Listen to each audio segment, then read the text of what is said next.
Hi friends, আমি আজকে আরেকটা ভিডিও নিয়ে আসলাম আপনাদের সাথে। সেটা হচ্ছে উইন্ডোজ 10। আপনাদের উইন্ডোজ 10টাকে কীভাবে আপনারা আপডেটকে স্টপ করে রাখবেন, আজকে সেটা দেখাবো। কীভাবে আপনারা উইন্ডোজ 10 আপডেট স্টপ করবেন। তো উইন্ডোজ 10 আপডেট স্টপ করার জন্য আপনারা সর্বপ্রথমে চলে যাবেন উইন্ডোজ প্লাস আর, দেন এখানে লিখবেন SERBICES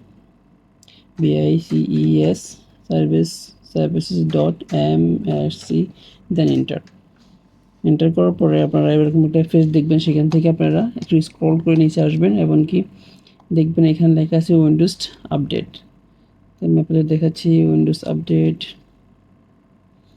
এটা নিচে চলে আসবেন, তারপরে এই যে এখানে আছে উইন্ডোজ আপডেট। আমরা এই উইন্ডোজ আপডেটটাকে ডাবল ক্লিক করব। ওকে, দেন এখানে একটা আরেকটা উইন্ডোজ আসছে, সেখানে দেখাচ্ছি ম্যানুয়াল। আপনাকে ডিসেবল করে দেবেন। দেন ডিসেবল করে দেওয়ার পরে এটাকে অ্যাপ্লাই করে দেবেন, প্লাস আপনার ওকে করে চলে আসবেন, জায়গায় স্টপ হয়ে যাবে।